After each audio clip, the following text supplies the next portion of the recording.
We've all heard the adage, if you judge a fish by its ability to climb a tree, it will spend its entire life thinking it is stupid, or at least inadequate or incapable. There's probably other ways to say it better, but that's the adage, right? And the first time you heard it might have sparked something, at least about the education system and the way we judge things. But did you actually stop to apply it to your own life or think of how it applies to how you look at yourself, how you judge yourself? It might be worth taking a minute to look at that a bit, to apply it a bit more. That's what we're going to do today. It's a shorter episode, but you're going to want to stick around. I think it's a pretty good conversation. Welcome to The Grit Show, where our focus is growth on purpose. I'm your host, Shawna Rodrigues, and I'm honored to be part of this community as we journey together with our grit intact to learn more about how to thrive and how to get the most out of life. It means a lot that you are here today. As you listen, I encourage you to think of who may appreciate the tidbits of knowledge we are sharing and to take a moment to pass this along to them. Everyone appreciates the friend that thinks of them, and these conversations are meant to be shared and to spark even more connections. It is April in the United States, and for most all of us, that means that we've had a chance to take a glimpse and look at our finances a little bit deeper. Even if just to file an extension on our taxes. Some way or another, we have looked at our finances in this season. It's part of being a US citizen. Recently, I had a friend of mine send me a message about their dismay over their financial status as reflected in filing their taxes and looking at how they were living and how surprised they were at how little they were making. And my response to them was something they said was one of the 5 best things I'd ever said to them, which I decided was possibly worth a podcast episode and sharing the same with all of you because I talk a lot. So for something to make the top 5 from one of my friends meant it might be worth sharing. And it all boils down to what you measure matters. And there are so many different things in our life that we can measure. And to me, what we have in our bank accounts or what we write down on the forms we turn in once a year as what we make for our income is not something that I choose to be a measure of my worth as a human and the measure of how successful my year was or how important things are in my world. And I challenge you to possibly do the same. I think over the past 4 or 5 years, I've been amazed at what those pieces of paper say about me and how I've been able to live and move through the world regardless of that. I think the pandemic taught all of us a thing or two about that, right? I measure my life in how much joy I have about the people I surround myself with, the experiences I get to have. We've all heard another adage, right? About it's not about the number of breaths you take, but the moments that take your breath away. And I have had some incredible moments that have taken my breath away. I've got to create beautiful things in this world. I've been able to do things that make a difference and make an impact. I've been able to connect with people who have made an impact on me, who I've been very grateful for. If you measure the level of gratitude I've had immense levels of gratitude in my life at times in my world. And perhaps the low level of my bank account has increased the level of gratitude I've had in my world because of the experiences and things I've been able to do. We recently had my episode where I joked about the cars that I drove and the way that I moved through the world at different stages of my life. And I had so much joy regardless of that. And I'm very grateful for being in those places. And in the last 4 or 5 years, my income tax returns, the numbers on them have not reflected where it was 7 years ago, 10 years ago when I was making more money. But I am so grateful to be doing the work I'm doing. And I'm measuring my impact and I'm measuring the connections I have and I'm measuring so many other things right now other than that in my world. And I would love for you to take this opportunity to look at what you're measuring and what actually matters. to really take that reflection and to look at what tools, what measurement tools you've integrated into your life based on expectations from society, expectations from the home you grew up in, expectations from the people you surrounded yourself in at various points in your life that told you what was important, what actually matters, right? Does it matter how much fun you had today or how dirty your house is? Because sometimes the messiest homes are the happiest homes. And sometimes the happiness and the connection is way more important than how orderly everything is. So, what do you actually measure? At the end of your day, what are you using to measure how you're moving through this world? Are you measuring how many times you laughed? Are you measuring how many times you connected with somebody else? What are you using as your measurement tools? Because I can tell you, at those times where my bank account was probably the healthiest, I may not have been the healthiest or the happiest. I was probably working the longest hours in the most stressful positions and not the happiest. I remember a time after I'd been let go from a job and things were complicated in my world or whatever else. And I went to the Oprah's Life Your Way event. I think that's what it was called. I may not have the exact title right. It was in Seattle. And I went with a woman who's very dear to me. I bought the ticket for a friend for her 40th birthday, I think, but she wasn't able to come. And I got to invite somebody else who I had a magnificent time with. We had such a great time. And they had one of those wheel of life where you fill out how fulfilled you are in different areas of your life. And I was unemployed at the time. I don't think I had any contracts yet. I was very much in a flux place and very unsure about my direction. And it was hilarious because really my life was the most balanced it had probably been in years when I wasn't working, when I was unemployed, when my bank account was, close to being in jeopardy because the fact money wasn't coming in. And yet I was gardening, I was connecting, I was traveling at this event because I bought these tickets before all those things had happened when money was flowing in with a job that I had. Like I was more balanced in so many ways than I had been at multiple points in my life, in probably the previous 5 to 7 years, at least, maybe longer.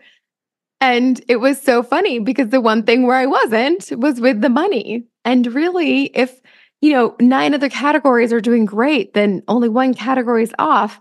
I should be measuring my life by those other nine categories because I still had a roof over my head. I was still able to eat. And I had so many other positive, great things in my world, right? So, what are we measuring? What are you measuring? What are you giving the credit to and the credence to? There was another point earlier in my life where I had an incredibly stressful job that I was traveling. You hear this a lot with me, right? That it took me a long time to learn that the jobs were not the most important thing because I definitely was raised and thought that that was the most important thing. I was definitely a pull yourself up by your bootstraps, hardworking girl, right? I worked very, very, very hard most of my life and put in those really long hours. I still remember a good friend telling me that if I was going to work that hard, I should have gone to a field other than social work where I'd be paid a ton for all of the hours I was working, what I was doing. But at a different point in my career when I was traveling a lot and very stressed and had a lot of family stuff going on and all those different things and working long hours and traveling and whatnot. And I actually shifted and took a job that was only 32 hours a week. And I actually did like the math on what I could do to make up the difference in pay and all that type of stuff. And it wasn't long before they found a way to have me full time because I was a value add to the agency I went to. But in the interim, like I was like, I'll babysit, I'll do whatever I need to, to make up that money because I just needed a shift. And it was such the best decision I ever made. And I've told that story to siblings and to other people I know about how, you know, working less, taking a job with less hours has never been a bad idea. It's beautiful when they had that opportunity to have professional positions with less hours because there's so much more to life than work. And being able to do that is a wonderful thing.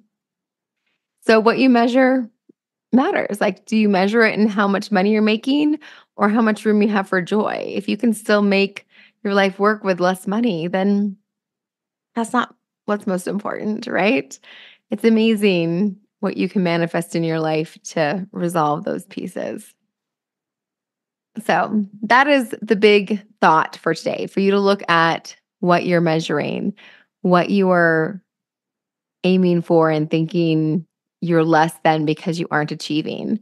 Because when we hear this story about, the goldfish climbing a tree, it's like, of course, the goldfish can't climb a tree. Why is the goldfish trying to climb a tree? And there's so many other things in life that we're like, well, why am I not making more money? Why am I not making more money? Well, because you don't need to make more money. You can have this life and do these things without that, possibly. Why is that the only solution? Why is it that you need to, grow arms and legs and not be a goldfish to be able to climb trees? Why can't you go swim in the ocean or in the river? Well, you're a goldfish. You shouldn't probably be in the ocean. That was a bad analogy, Shauna. So, what else could you be doing? What are the direction? What else should you be measuring? Should you be measuring, how fast you can swim or how happy you are splashing in the water or how good you are at making bubbles? I don't know that much about goldfish. How good you are at forgetting things, right? Goldfish forget things fast, right? That's a goldfish thing. What else should you be measuring? So look around at the things that are going well, that do bring you joy, that are the things that are most important to you. And that's why when you work with coaches, one of the first things they do is measure what you value so that you can actually be measuring the things that you value. Because most people don't value money. Most people value other things. And most of those other things are things you are being successful at. Or there's different ways to be successful at them and to have that measure without money being the central piece.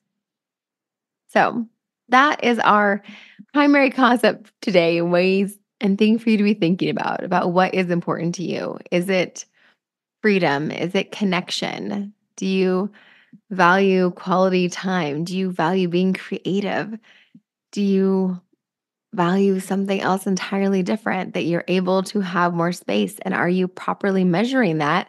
Or are you just kind of defaulting to whatever you've been taught is supposed to be a measure about how big your house is versus what matters to you is how orderly it is and how easily you move through it. So you should be focusing on getting rid of things and having less stuff and less clutter, which actually that doesn't require money, right? That requires less money. So you're buying less things, is how that should work, right? So that's the type of thing that we need to be looking at more and thinking through a little more. So, for our self maintenance minute, my self maintenance, there's a lot of things that I am juggling right now, and it's been intriguing. Recently, a friend told me about the fact that, the moon and things that are happening, that the moon can move the ocean, it moves tides. So, moon cycles can also make other things in the world not work and go in different directions. And we always have technology, and we've all have heard of the Mercury in retrograde, right? That things don't flow the right way. That we have bigger forces that pull sometimes in this world that are making things harder to work and to flow. And I've been hiring some positions and it hasn't gone smoothly. And I'm getting ready to take some time away from work, and trying to make that flow has been a bit of a challenge, right? So my self-maintenance has been even more imperative as I try to balance these things. So I scheduled a massage for myself because I do need that time away and that quiet time. And I've been making sure that I do things like eat real food regularly because it's been that busy and crazy that we're getting to rudimentaries. It's not the big things, it's the little things. That taking breaks and being able to eat has been an important thing for me to do to make sure I'm getting the things done. And also, I've stopped explaining to people why I'm so overwhelmed because I've decided it's taking up too much time to explain that. So I've just started letting go of that and not explaining that and just focusing on the positive things and the gratitude. We talked about that on a recent episode with my guest, that she has a gratitude practice, and I'm getting back to gratitude and focusing on that and just knowing this is just a phase and a time, and I will get back to the flow, and that's okay. I'm doing this in service of some beautiful things ahead, and I'm going to focus on those beautiful things. That's my self maintenance. Scheduling a massage, making sure I take breaks to eat real food, and definitely keeping my eye on the prize of beautiful things I have scheduled ahead for me. So I hope you're doing some things. Are you reflecting right now about what you're doing to take care of yourself? And that sometimes it really is just to make sure you stop and eat real food on a regular basis, because that can be a challenge sometimes when it's easier to not do that, right? Yes. So, for our grit wit, I want you to reflect on what you're measuring. What are the things that you're holding up as meaning something in your life? That there's a meaning behind how much of them you have or how little of them you have. And if those are the right things to be measuring. Have you been measuring your portion sizes of what you eat? And maybe you should be measuring the quality of the food that you've been eating, that you've been taking your time to eat healthier foods. And that's what you should be measuring is the quality of food that you're eating. Or maybe you've been taking longer walks and you're not giving yourself the credit and measuring how much exercise you've been working into your life in small ways instead of measuring some other arbitrary tool like a pair of pants you want to fit, instead of realizing that you're getting healthier and that's better for your overall well-being, that you're being more active, and that's great for your brain and for your well-being and your ability to think straight and be an active part of your life, and that being an active part of your life is more important than how a pair of jeans fits. Are you measuring the important things? Are you measuring how many times you laughed today? How many hugs you got? How many quality conversations you had? How many times you took a break to connect with somebody else? Have you been measuring the paycheck instead of measuring how well you manifested having a home that you enjoy and feel safe and it's a haven for you? What are you measuring? Take stock of the things that you're tracking and paying attention to and attaching meaning to. And take stock of the things that you want to be measuring. You want to be measuring the depth of your gratitude. You want to be measuring the relationships and the connections. You want to be measuring the fact that you have had a roof over your head your entire life and a safe place to sleep. And you've been able to eat, even if you haven't been able to go to all the incredible restaurants you want to try. And they're still trying to try them. Have you been measuring all the wonderful recipes you've taught yourself to cook? Think about that, what you're measuring. That's what we're going to walk away with today as our grit wit, is to think about what we're measuring and what we want to measure more of, and give some reflection to those things we want to measure and making more space for that. Thank you for joining us today. I hope you enjoyed this episode. Be sure to jump on over to Instagram and follow us at the.grit.show. And if you aren't already following Authentic Connections Podcast Network at 37 by 27, you should definitely be doing that as well. Don't forget, you are the only one of you that this world has got, and that means something. I'll be here next Tuesday. I hope you are too.